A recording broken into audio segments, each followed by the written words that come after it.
uppercut, leave you laid out on the floor. Try to duck and roll, hit and miss, now you counting stars. Should've practiced more, should've hit the mask, get out there more. Saying that you're the best, you gotta show me, son. Actions over words, baby boy, is you real or what? Talking way too much, World.Combat.Sports, talking way too much, World.Combat.Sports, talking way too much, World.Combat.Sports.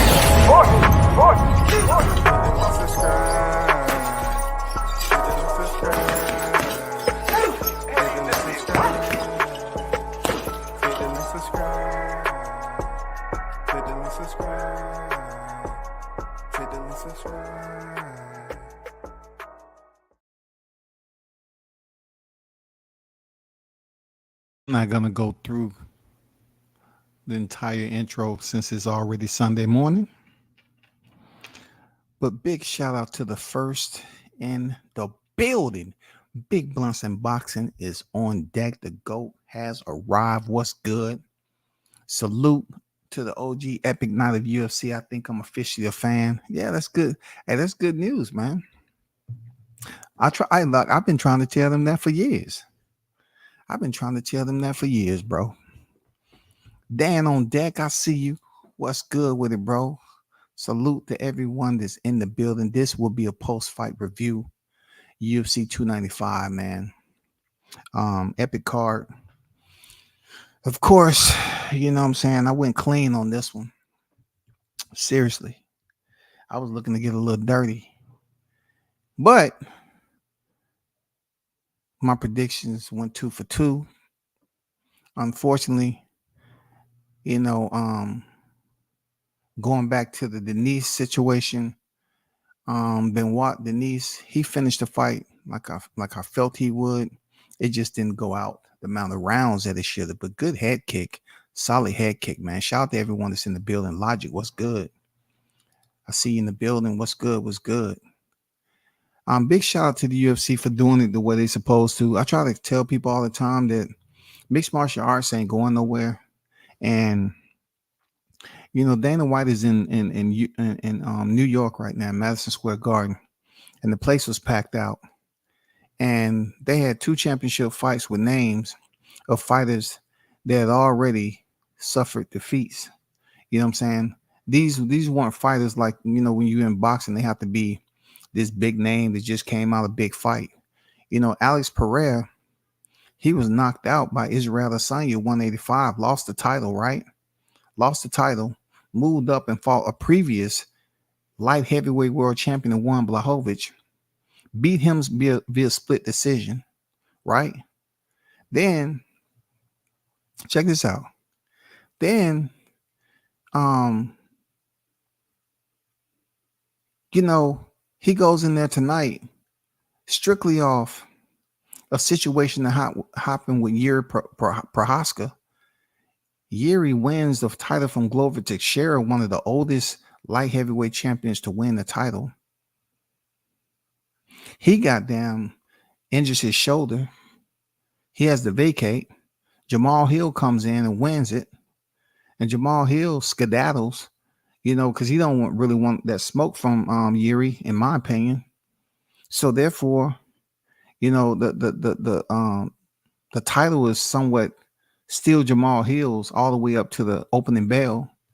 So he vacates the title, Jamal Hill, from the opening bell, and we have Yuri fighting back for the title that he never lost against a former middleweight champion in Alex Pereira. So the fight turned out the way it did in the co-main event. It wasn't what I expected, but styles make fights. I just felt like the referee was gonna stop the fight early. That has been known to happen in the UFC. Other fights have taken place in the UFC organization where fighters had open cuts on their head. Fighters was just freaking. I'm telling you, you can always get the feeling of when they stop in fights early in the UFC. When they on time and they want to stop. Some of these fights ain't gonna be able to go to a knock 'em drag out fight, man. If you look at some of the Diaz brothers fights, if you look at the Robbie Lawler and Rory McDonald fight, come on, man. If you look at some of these fights where these fighters are getting beat and then getting beat so much they wake up after they was unconscious, they get woken up. It wasn't happening tonight. This card went by, snap, snap, snap, snap, snap, man, to get to the main event. You know what I'm saying? Real talk. There's no way in hell that they should have stopped that fight in the co-main event after so many people was there.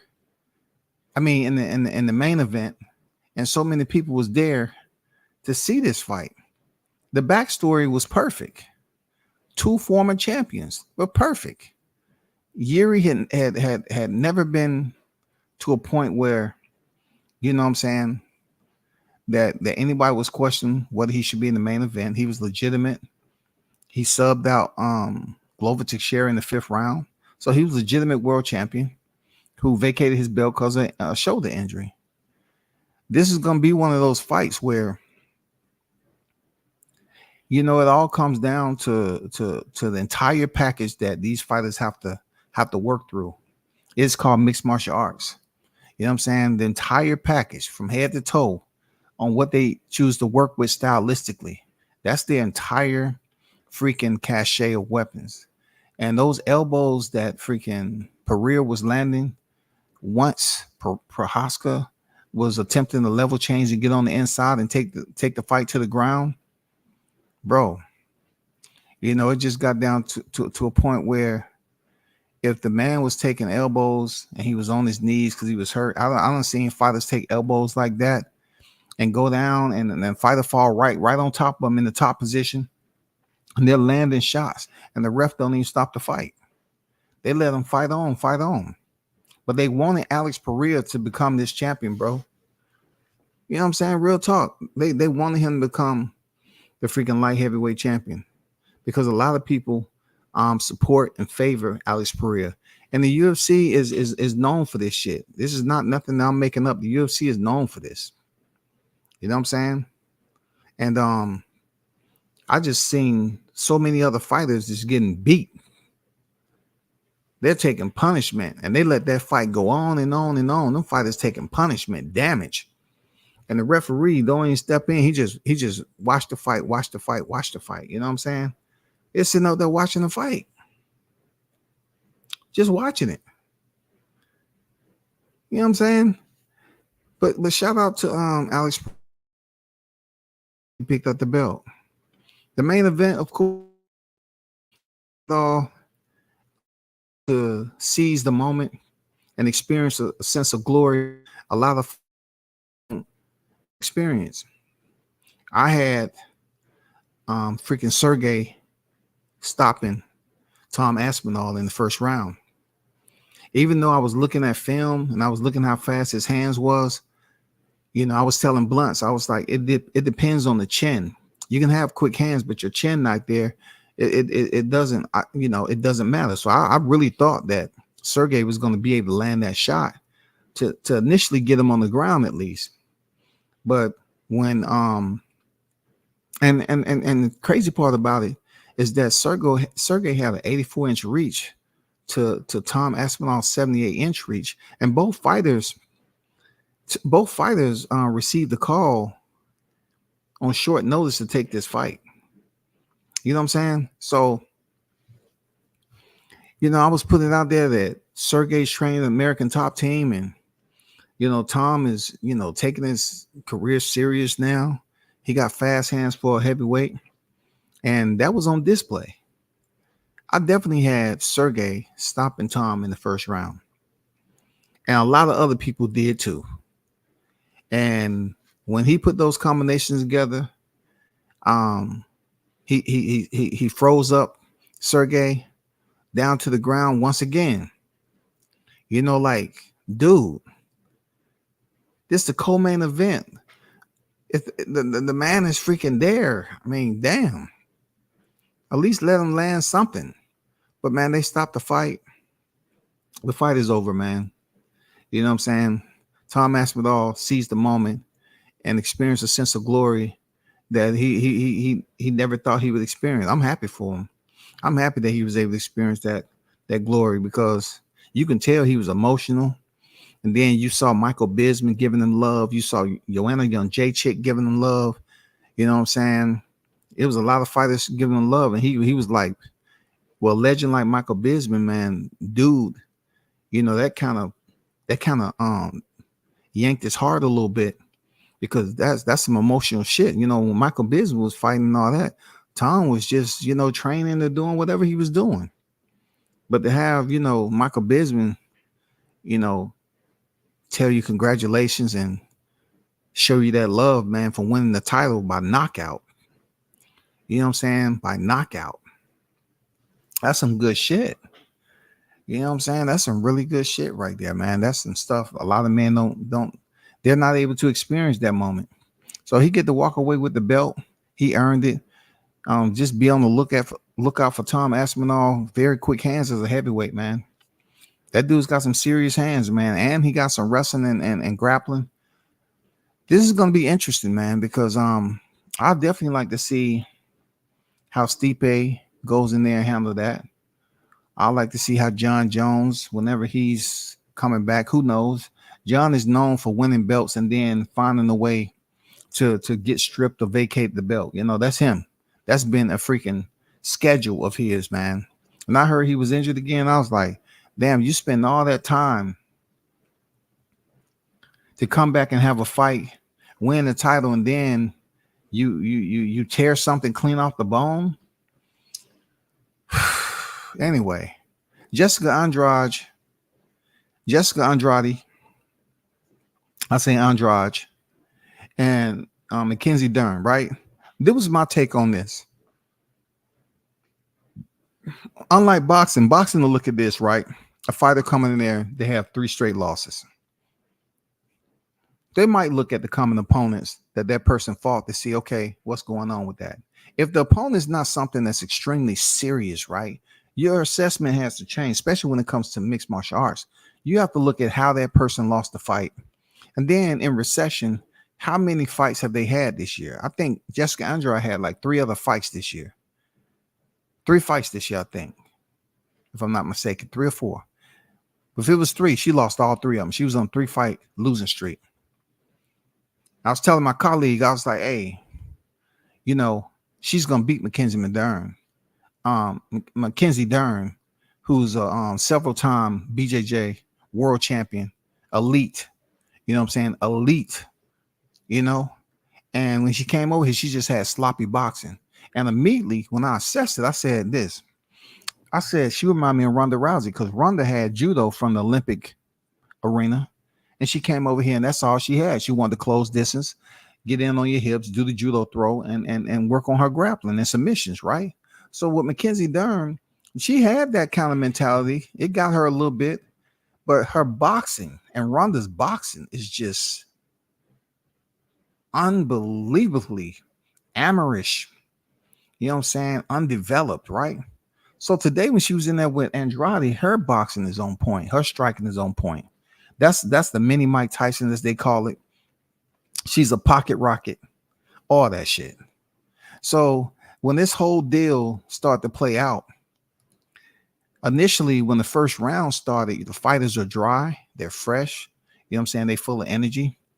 And once again, Mackenzie was able to get in on her, clinch, do her regular hip throw, and, hope to sustain a top position early and work for a submission, position before submission, right? But Jessica had been working. Of course, she's been in there with the better competition. She's been in there with some of anybody and everybody you can know, bro. You know what I'm saying? Anybody and everybody you can name as far as top names, whether it was in the 115 or the 125 division, Jessica Andrade has been in there with them, right? So she started to land, she was patient at first, and Mackenzie, she landed some strikes. At one point, she threw like an 8-punch combination. Chin was on the springtime. You know what I'm saying? Her chin was on springtime. If you know what springtime is, that's when the breeze come in. You got the pollen and shit, and the motherfuckers throwing kites up in the air to fly some kites. Her chin was in the springtime mode. It was all up in the air and shit. And the commentators kept on saying it, like, look at her chin. But see, that's been her for quite some time. Her chin, when she throws her combos, her chin is up in the air. Her chin is just up in the freaking air. So when the second round came on, I say, Jessica start turning it up because she already know. You know what I'm saying? She already understands that she can put her hands on her and hurt her. She can get it done. And sure enough, when she started turning up the tempo, Mackenzie couldn't stay with the speed, man. Jessica is a powerhouse. Even though she had 3 losses, I say, man, she's gonna beat Mackenzie. It's gonna go the distance, though. I was wrong on the distance, but she did beat her ass. And see how Mackenzie looked up against the cage and how she was just welling her punches, and she didn't know how to stay coherent enough to see what was going on in front of her, to dip in and try to clinch and hold and put freaking Jessica up against the cage just to stall time. She really don't know what's going on right now. And then when she was hurt, she tried to lay on her back like Jessica was just gonna give her a nice little gift and get in her guard. No, fighters don't do that shit no more. Some fighters would if they want to play around in your guard, but that shit ain't gonna happen. In this particular fight, Jessica like, for what? Why am I gonna make it hard? I'm on a 3-fight losing streak. Why am I gonna go play in your jiu-jitsu game for? That's stupid. So Mackenzie got up. Boom. She gave us some more heat. And the fight ended via stoppage, man. It was that easy. Jessica looked great, man. I like Jessica Andrade, except when she fought my girl Thug Rose Namajunas and dumped on her head. But I like Jessica, man. She's been in there with the elite. She got a much earned victory. It was good to see that. And it just goes to show you, in mixed martial arts, anything can happen. Why? Because they're not just using their hands, they're using a whole lot of other tools.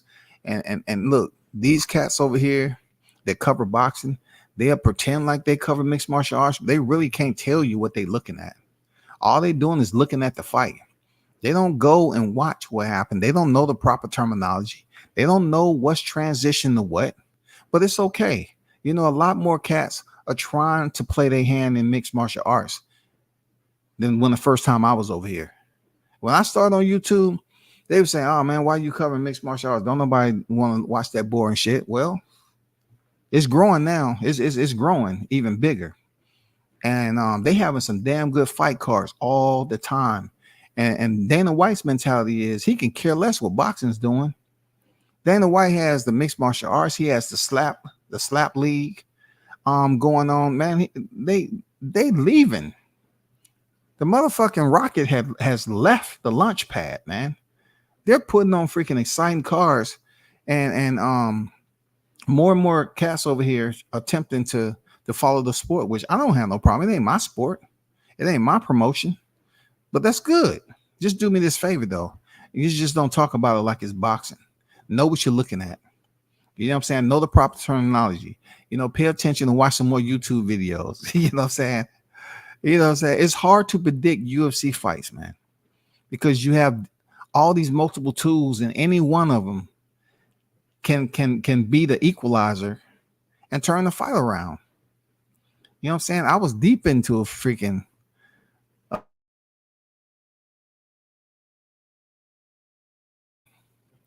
with this one when I should have just chilled like I did. I was deep, but hey, scared money don't make money, man. You know what I'm saying? That's the way mixed martial arts go, man. You know what I'm saying?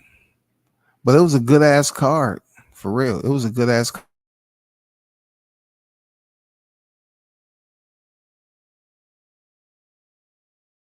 The chat right quick.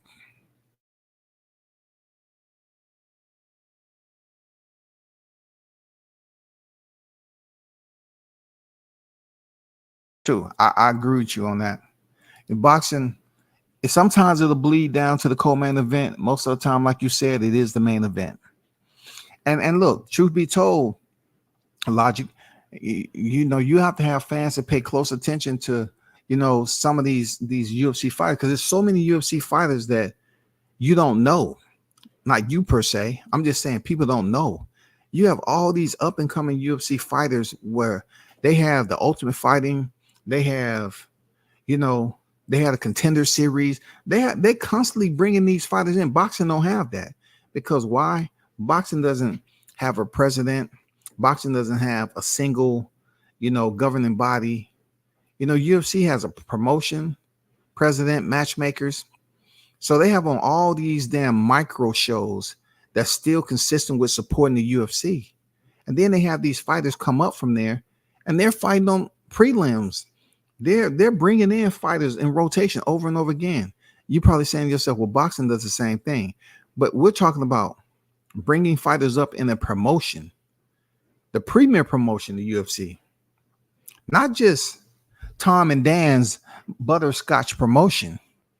You know what I'm saying? Prayer Mantis Warriors promotions. You know what I'm saying? Killer Beatles, MMA promotions. No, we're talking about the premier promotions. You know, so they have fighters in rotation, and then the ones that's already been over there for quite some time, they always allow them to get their opportunity to work themselves back up.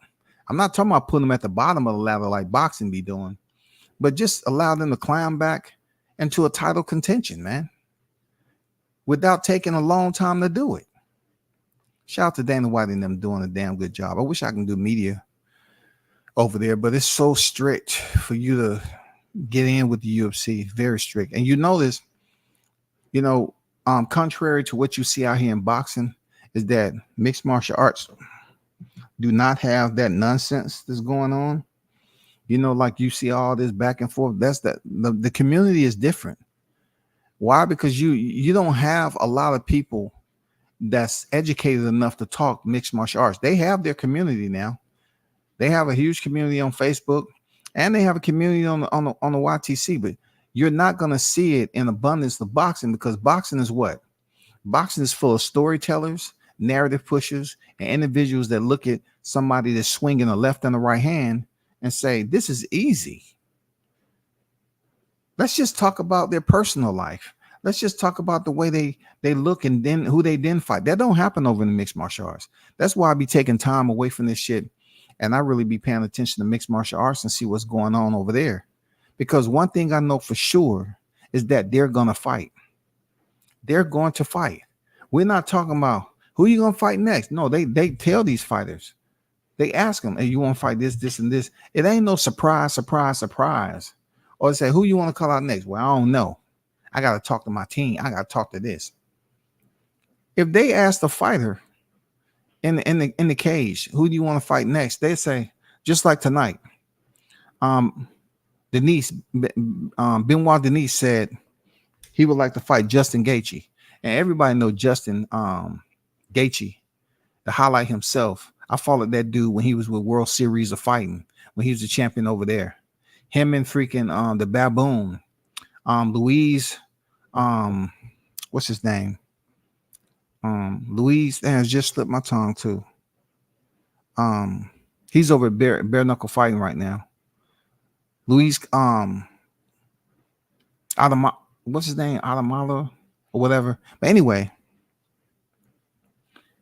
him and Justin Gaethje had some wars. Real talk. Justin Gaethje finally made it over to the UFC. He had his hiccups. He fought two tough fights. You know what I'm saying? Eddie Alvarez and freaking Diamond Dustin Poirier. And then Luis, he went over finally to the bare knuckle fighting. And he became a champion in 2 weight divisions. It's just amazing how that worked out, because he was a beast.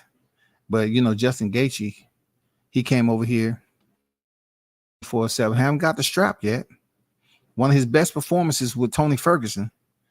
But he was called out by Benoit for a fight, and that would be a good fight. But Benoit, special forces in Peru, man, that's a dangerous fighter, bro.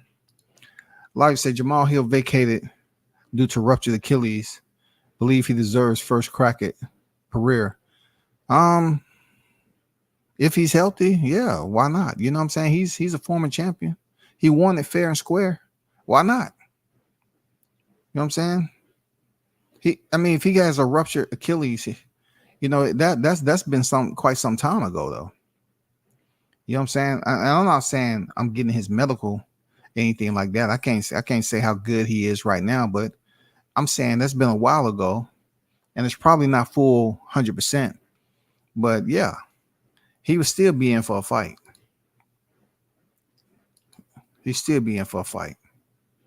Pereira had dude's leg looking like hamburger. No, I don't think so. I think that's a little bit exaggeration right there. He didn't kick him. He didn't kick him any more. He didn't land any more strikes than he did with Israel Adesanya. Even though they do have kickboxing backgrounds, he didn't land leg strikes like that. According to people's skin complexion, Adesanya is more darker skin complexion. I mean, both of these guys was doing what they was doing. It wasn't a lot of leg kicks because both of them are kickboxers. So, the hands would be the ticket seller when it comes to how the fight's gonna stop. And like he ended up knocking them out with his hands, him out with a right hand also. In this case, you had a fighter like Yuri Prohaska, who's heavy on his lead leg because he's always trying to lean to the side and lean. So you need balance to do that shit.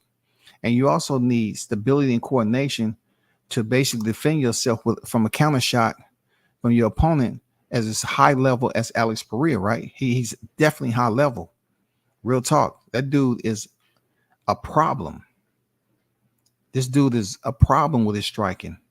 You know, Israel Adesanya talked about how, being knocked out by this dude, and then for him to come in the UFC as your nemesis and knock you out again, it must have been real good for him to get that get back.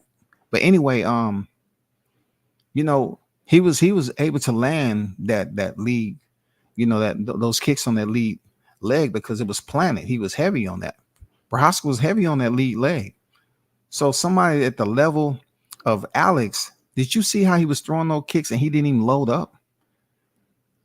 He wasn't even masking the kicks. He didn't have to. He's such a high level. It's no load up. It's just his hips are, man, he's been doing this for so long, man.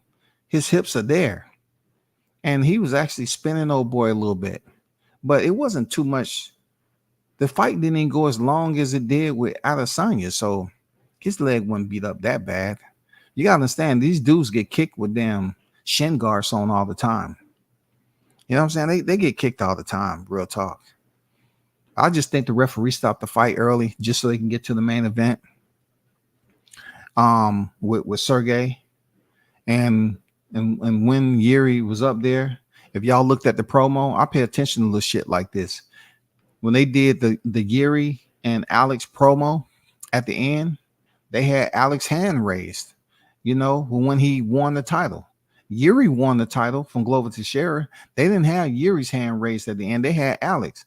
And I told Blunt this. I said, man, they got some shit going on with this promotion. For them promo in the main event, they have freaking Alex holding his hands up as if he's the winner. And sure enough, they made sure they stopped the shit out that fight. They stopped the shit out that fight. And now you have a whole entire situation where it comes down to what? Promotion. What may we see moving forward with Alex? We may see a rematch with him and Izzy Adesanya at 205 because Izzy tried to go up there and fight Juan Blachowicz, but he lost via unanimous decision. But you have Alex Pereira, who went up there and fought Juan Blachowicz, a common opponent of Izzy, and he won via split decision. That may be a potential fight at 205. Like Logic put out there, Jamal Hill, that might be a fight, a future fight once he's healed up. This is what it's looking like over there in the light heavyweight division. Jamal Hill is no longer the champion, but he's not going to drop down in rankings like that because he was injured. You have Magomed Ankalaev, he's there. Juan Blachowicz, who just was defeated by the champ. Rakic, you know what I'm saying? Nikita Krylov. You have a lot of foreign fighters out here. Johnny Walker, he's still making his way. That might be a very entertaining fight, but he just was in a fight where he was freaking he was hit illegally or something like that. And he wanted to fight everybody. You know what I'm saying? He wanted to fight everybody in there. Dana had to go in there and tell him to chill. You know what I'm saying? Because he was all disorientated and shit like that. So I don't know how long it's gonna take for him to get up there. Anthony Smith, who knows when he's coming back? He's doing commentary all the time. Volkan Ozdemir, he's nowhere close to even getting that shot. Ryan Spann, so it gets very cloudy. You have Ryan Spann at 10, Khalil Roundtree, he's not getting a shot anytime soon. But Dominique Reyes was knocked out, previously by Yuri Prohaska. So yeah, man, that light heavyweight division, man, I think Alex is gonna be up there for a good minute until they figure out what's going on at the middleweight division. You know what I'm saying? Because if you look at the rankings over there in the middleweight division, man, Israel Adesanya is nowhere to be seen. So you have, contenders that's there strictly for the middleweight division. I don't know if any one of those are going to move up the light heavyweight. Like I said, watch out for Israel Adesanya. He might be up that way. But as far as any one of these other guys at middleweight moving up at light heavyweight, I don't see it, brother. Did Sergey argue the stoppage pro fight? Nobody's seen him argue anything. He just got off the canvas. But regardless, if he argued, look, every fighter don't argue the stoppage. You know what I'm saying? Every fighter don't argue the stoppage. He was obviously stunned, right? But it's been fighters that get hurt like that, and they continue to let the fight. That referee was right there, man, just like sliding in that motherfucker, dog. Like, dude, sometimes these fighters, man, they still in the moment. They still have a high level of adrenaline. They still can take another punch, and then sometimes it even wakes them up.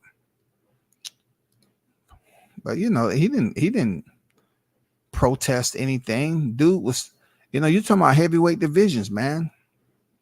You know what I'm saying? You're talking about heavyweight divisions. Over there in the UFC, you're talking about 4-ounce gloves in mixed martial arts. When you put 4-ounce gloves in two behemoths, you know what I'm saying? Two tall, big fighters like that, it's whoever lands. I thought for sure Sergey was going to land that shot. I thought for sure he was going to do it. MMA, what's good? What's good? With salute to you, brother. I knew Tom was finna win, bro. Okay, if you knew, you knew. No doubt about it, bro. Salute to you. I'm saying it's good when you're right. You know what I'm saying? It's good when you're right, God damn it. It's good when you're right.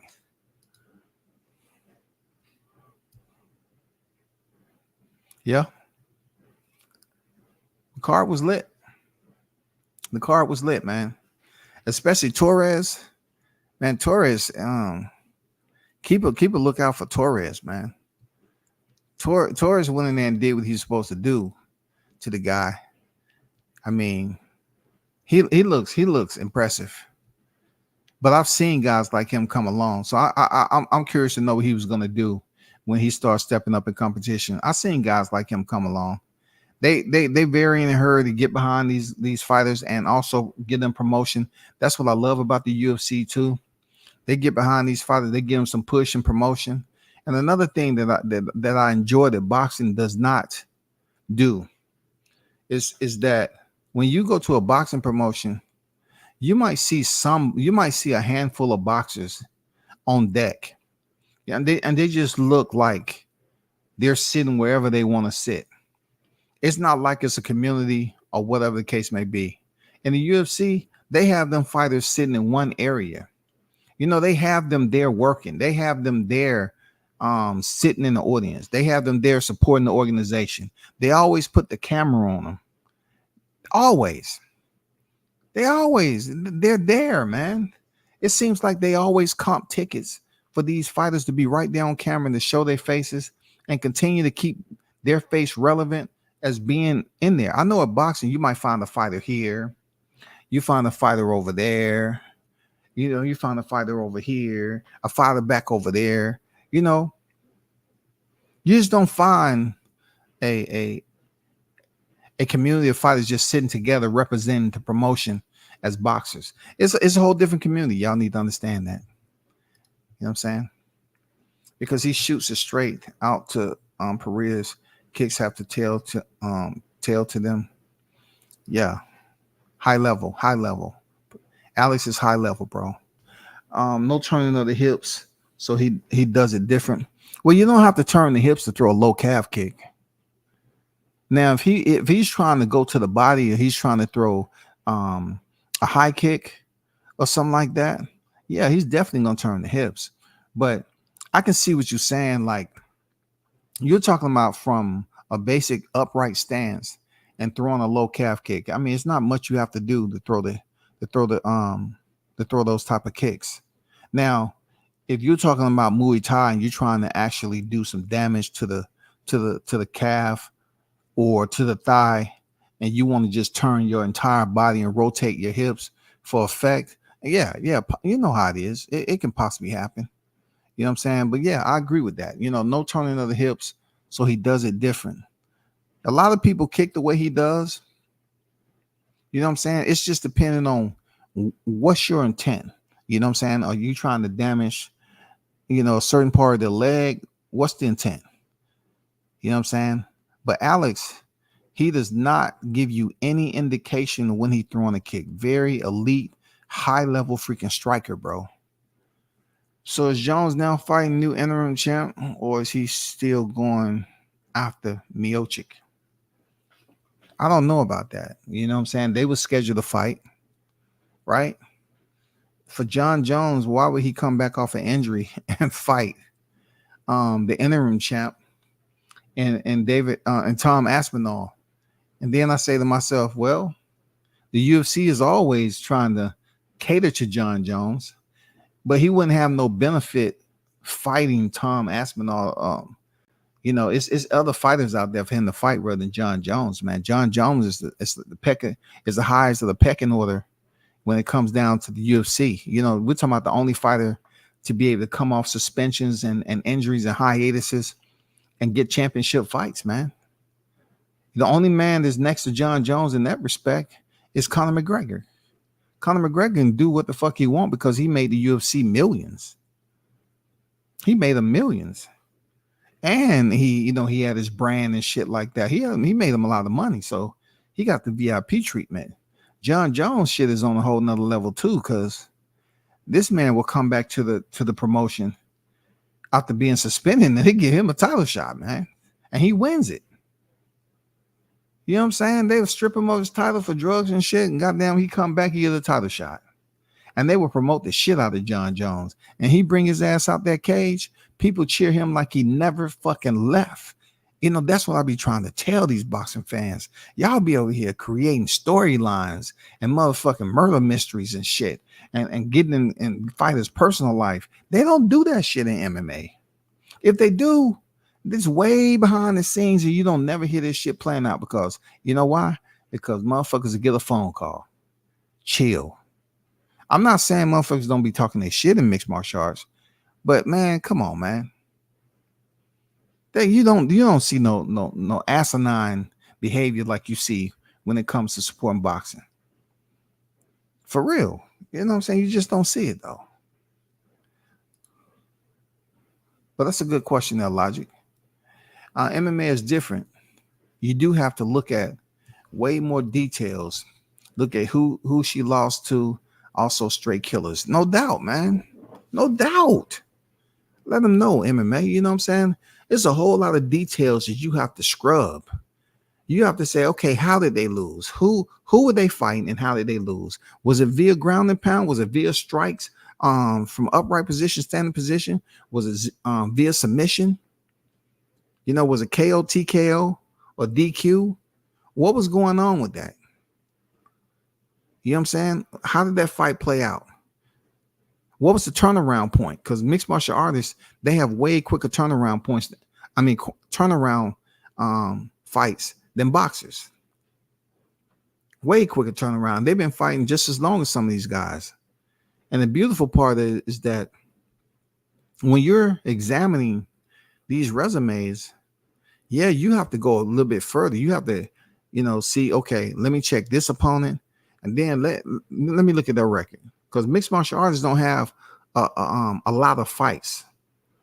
You know what I'm saying? Like, you might find some with 12, 15 fights, but they're going to have some losses on there too.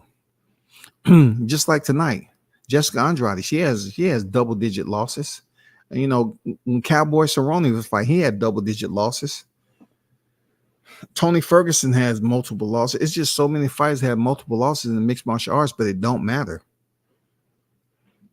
It don't matter. You still get that love. You still get to go in there and fight. The fans still fuck with you. They still support you like, damn. You get a mixed martial artist that's well known, and you get fans be treating you like, damn, you're a legend, man. Can I get a picture and all that? Unlike boxing, if you get a boxer who has multiple losses, they try to shit on you. They try to act like you ain't really threw no hands and you ain't laced up no gloves, man. That's not the mentality over there in mixed martial arts. I'm gonna be real with you. No way Jessica beat Wei Lee. Wei Lee is the real deal at strawweight. I mean, what do you mean? It's been fighters that was knocked out. How you feel that like it's no way? This is mixed martial arts, man. Anything can land. Do you want me to give you the understanding of how it worked down there at strawweight? I can give you the understanding if you want to, Logic. I mean, I do pay attention to this shit. Do you remember when Joanna had the belt and she was going for Ronda Rousey's record? Do you remember who stopped that train? You remember who stopped that train? Thug Rose Namajunas in the first round. Thug Rose stopped her. She was on the brink of Ronda Rousey's defense record. Thug Rose Namajunas stopped her in the first round. You know what the UFC did?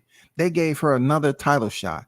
They allowed Joanna to come back and fight Thug Rose again. You know what happened? They went the distance, bro.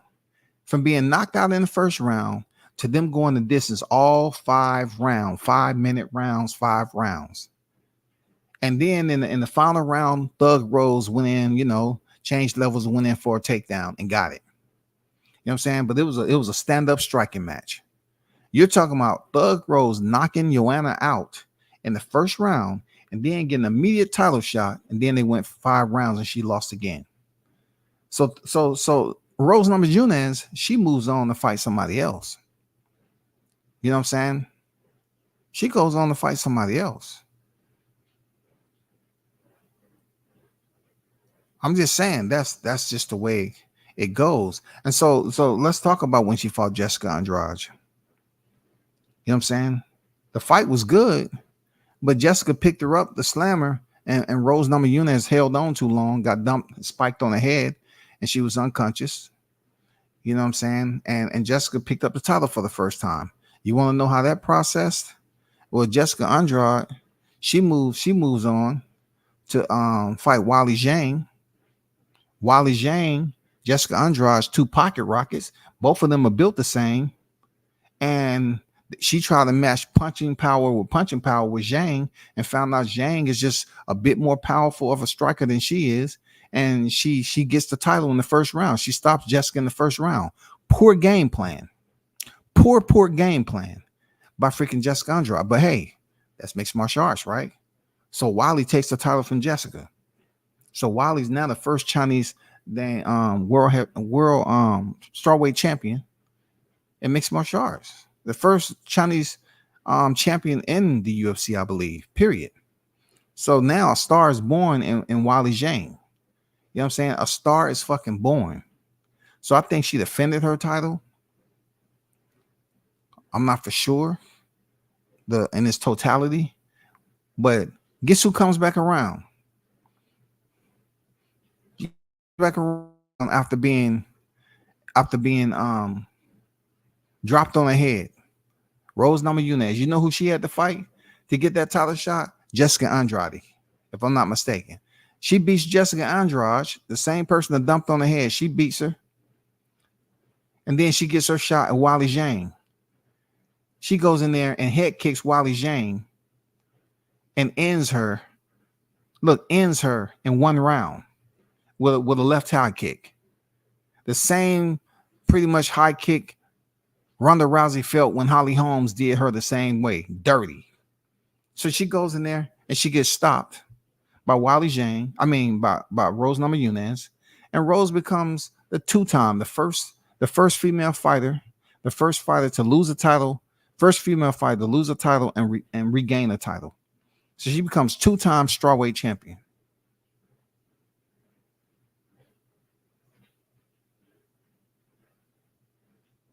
That's how the UFC does it. And then, of course, what happened? They allowed Wally Zhang to come back and fight for a freaking title. That's how you do it, bro. So, I didn't mean to go, you know what I'm saying, skydiving in this bitch. But I'm telling you, man, the UFC allows these fighters to, you know what I'm saying, shit about it ASAP. Jessica already got iced by Wei Lee. That's not a close fight. But once again, like I'm trying to tell you, this is not boxing, man. It's been boxers who was knocked out, clean out, and then came back. Same thing with Roy Jones and Antonio Tarver. This shit happens all the time when fighters get stopped and they come back and the fight go longer distance than it did previously. It's all about the game plan on how you choose to delegate your offensive strategy, man. That's all.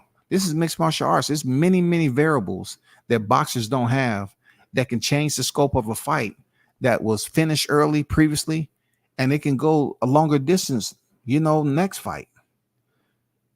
I mean, it's so many dynamics that you have to work with in mixed martial arts.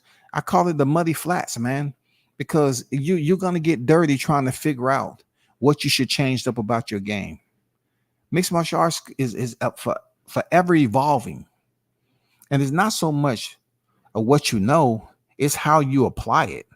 What is your cage IQ? You in a big freaking cage is much larger than boxing. Much larger than boxing. And your minutes per round is much longer than 3 minutes. You have 2 extra minutes on to that for a total of 5 minutes per round, man. Right now, Wally Zhang is what she is, but she do have a knockout head kick loss. Was that language the same when Thug Rose head kicked her and knocked her out? Was y'all over here talking about, oh, she's the truth? You know what I'm saying? I'm just saying, were y'all saying she was the truth when she got head kicked in the first round by a former champion? I'm just saying, things change, man. People, they tighten shit up. Yeah, I hated to see that happen to Thug. Yeah, hey, she's one of my favorite fighters. I ain't gonna lie. She's my favorite strawweight fighter. Period. JD, what's good? Appreciate you pulling up, man. Can never see women's boxing ever being on par with women UFC. Facts, bro. Facts, man. You know what I'm saying? Facts. Why you keep asking me to Sergey contest the stoppage? What does that have to do with anything? Did they contest the stoppage? I felt that it was a due to the magnitude of the fight and everything that was evolving with the fight with Sergey and Tom, you know what I'm saying? Both short notice fights and all that. The referee will at least allow him to fight on just a little bit. I mean, it wasn't like we was freaking in the 4th round and they had cuts and bruises everywhere. I mean, none of them even had a scratch on their body, but he get hit with a punch. He goes down. He's trying to recover. And the ref comes over there and said, no, it's over. Man, anybody who watch MMA on a routine basis knows that card sped up. When he got to the main card, that shit, man, come on, man. I'm not saying the Jessica Andrade and Mackenzie Dern fight that deserved to be slaughtered. She was done, dog. I'm just saying, for a person who's a knockout artist, both of these guys, you know what I'm saying? Like, he was on his back. At least allow him 2 more shots to wake him up. Give him 2 alarm clocks, dog. Smash him with 2 alarm clocks and goddamn see can we get a fight. People came, look, they're in New York City spending all this money on freaking lodging. At least allow the man to land a couple of punches. Dan Henderson did it on Michael Bisping. God damn it, they let him land some freaking shots when Michael Bisping was unfucking conscious. MMA is all about the sport. No fight is bigger than the program. Boxing is all about the promoters and the politics. Facts, man. Talk that, man. Education is key, man. Shout out to the hottest chat in the MFing game. A-side, A-side, A-side. A-side official, no negotiation needed. Period. Talk that shh. You know what I'm saying? Let them know, man. Boxing is all about the promoters and the politics, bro. But you know, the UFC has its issues too. They have ongoing shit going on that I'm not gonna get into.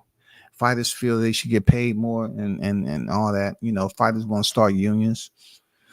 And the one thing about it is that you haven't seen really, you know, I know Mark Hunt, you know what I'm saying? He just lost his case against Brock Lesnar because he felt like, you know, Brock Lesnar came over there, he was on Pez, and they just let him fight anyway. And Mark Hunt lost. And so he took him to court to try to get his money. So, you know, if you knew the man was on Pez and you know he tested positive, then I should get that. I should get some of that check. But no, he didn't win. That's crazy. I don't see UFC taking too many L's when it comes to legality. Oh, Luis Palomino.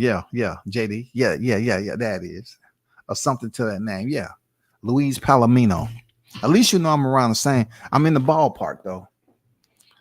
They call him the baboon. That dude is, man, that dude's a wild dude. One of my favorite fighters over there in bare knuckle fighting. Real talk. Outside of Lorenzo Hunt, who I covered before he was even a bare knuckle fighter. I covered him at an open workout. I'm one of the only media guys got pictures of him before he went on to achieve what he achieved. Now he's a 2-weight world champion, and he is the premier fighter over there, bare knuckle fighting.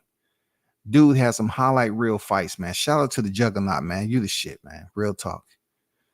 Unfortunately, the boxing fan base is definitely more petty. Yeah, for sure, man. Shout out to the Oracle. Trick Nolte is on deck, man. What they do, Trick? He said, WCS, what's good with you? Just finished watching the UFC Cohen and the main event. Aspinall has it all. Pereira isn't a beast. He's a monster. Yeah, man, that was too good. That was 2 good matches, man. It was exciting fight card. You know what I'm saying? You had some fights that played out that was really ending quicker than what I thought. But the real part about it is the simple fact that you're dealing with multiple striking discipline. Anything can happen. And that kick that Denise landed on Favola, oh, he set him up real nice. He pushed him to one side. He made Favola go to his right side trying to escape. He landed that high left his left high kick, caught him on the top of his temple, man, on the top of his cranium. You know, fucked them all up. I mean, he smacked him. If you're on the go and you get smacked running into a shot, oh, that's all you're gonna do. You're gonna go down on your back, and the rest was what it was. The rest was what it was, man. Dude, both of them. You know, Favola was in the U.S. Army. Salute to him. You know, so appreciate your service, there, soldier. Hua. And then you had Benoit Denise. He was special forces in Peru. I mean, you had 2 cats in there, you know, on Veterans Day. Who throws a card on? Who throw a card on Veterans Day? The UFC. That's who throws a card on the UFC. That's who. Shout out to Toby Bartlett. But shout out to Trick, man. Appreciate you pulling up, man. Shout out to Toby, man. Mr. International is in the building. What's good with it, Toby? Salute WCS in the chat. Salute to you, bro. I don't know if you watched that UFC fight card, but it was on point, man. UFC 295 was on point.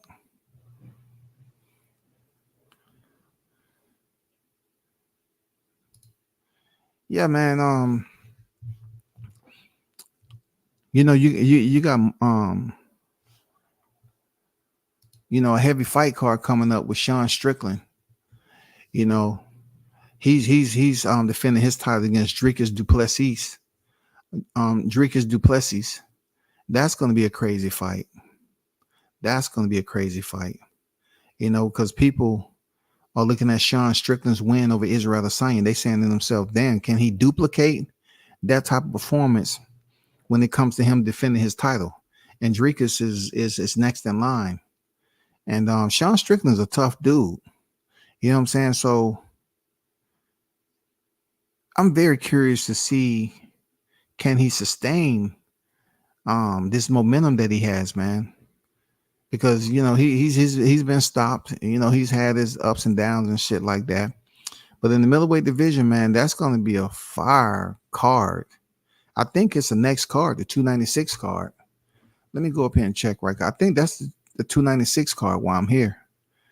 Let me check right quick for y'all. Right quick. Right quick like. Right quick like. Right quick like. Right quick like. Where you at? UFC 296. Where that mile at, man? Let me go up here. UFC 290. I meant to take a picture of it tonight, but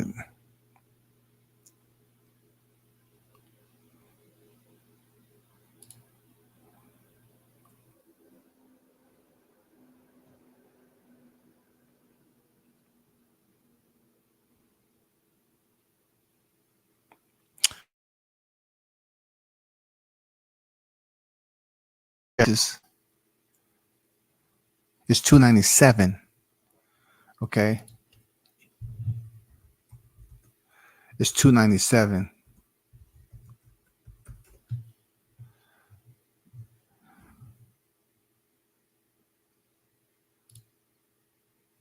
So you're gonna have Dricus Duplessis in the main event as a challenger of Sean Strickland in the middleweight division. And also you're gonna have Raquel Pennington. Ooh, I didn't even know she was still fighting. This is what I'm saying about the UFC now. Raquel Pennington, 15-9. She's the co-main event on this card. I was looking at another card. This is not the card I was talking about. I must have been thinking about the Sean Strickland defense, but she's going in there against Bueno Silva. And then Neil Magny is back. Neil Magny is 28-12. He's going there against a 10-1 Mike Malott. Juan Blachowicz, former light heavyweight champion, 29-10. You see these guys? They have multiple, double-digit losses, but they still get the respect. He's going there against Alexander Rakic. Arnold Allen, 19-2, against Mozar Evloev. And then they got Dominique. Look, they got Dominique Reyes, the same person, the same fighter who I thought beat John Jones. They have him on the prelims, because he haven't had a good run after John Jones. That was one of his best showings with John Jones. Former football player, 12-4. He's going in there against Carlos Euberg. You know what I'm saying? And then there's really no need to go further down. You have Charles Jordan against Sean Woodson. But that's about it with that. It depends on how close you follow the sport and all that. But yeah, it is what it is. Big shout out to Tom Aspinall, UK. Yeah, shout out to Tom Aspinall, man. UK official. Man, he was emotional. He seized the moment. He's basking in the glory right now. I mean, who wouldn't? You know what I'm saying? He wasn't my pick to win, though. I had Sergey knocking him out. But, he basically proved me and several other thousands wrong. Dude got some crazy hands for a heavyweight. Dude got some crazy boxing. I'll say right now, in the heavyweight division, hands-wise, speed, I don't know anybody to have hands. I used to say freaking Stipe Miocic had some of the best hands. And then even Daniel Cormier. People look at Daniel as being some rounded, but Daniel, he came in here with the wrestling pedigree. You know what I'm saying? Right? He had the wrestling background. He was tossing dudes long before he came in the UFC. But what was crazy about him in his physique, his aesthetics, his soft, pudgy aesthetics, is the fact that he has some damn good hands, man. He can box his ass off, until he met his alpha. But right now, I say Tom got the best hands in the heavyweight division, man. Tom got the best hands in the heavyweight division. It's gonna be hard for me. I don't know how long John Jones is gonna be out there, but I'm even curious to see how that fight play out. Because one thing about it, John Jones is a different dude when it comes to closing distance and getting in close and landing strikes. And then you have the wrestling and grappling ability of Tom too. He's just not freaking a striker. He can get in, wrestle, and take it to the ground. He has submissions too. So he's a well-rounded striker in the heavyweight division, and he can move very, very light on his feet. So his mobility is going to be a problem. His hand speed is going to be a problem, and his all-around cachet of skills that he can use. He's not afraid to go to the ground, grappling orientated. Yeah, man, good shit, bro. Good shit. Let me put that up there. Shout out to Mr. International Toby Bartlett, man. Appreciate you pulling up. You know what I'm saying? Yeah, Michael Bisping put it on the map, and the other guy too. Tom hands are fast, yeah, no doubt, for sure. But yo, man, big shout out to y'all, man. Those of you that continue to support the channel, hit the like button and everything. Hit the like button. Click, share, and sub if you feel the need. I'm not going to tell you every time you come over here. But big shout out to the hottest channel in the MF game. Y'all continue to, set the example and not be the example. You know what I'm saying? Educate. That's all it takes. Educate. But until next time, man, y'all hold it down. We should do it again. I'm out. Peace.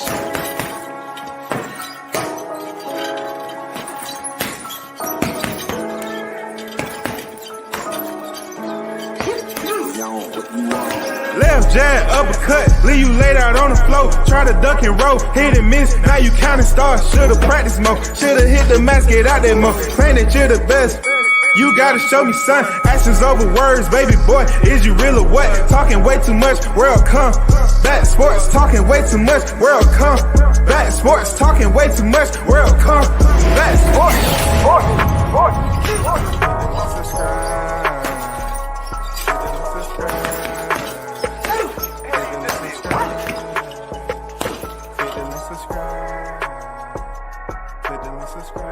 Hey, what you got to say there, champ? Yeah, man. Much love, Black. It's your turn.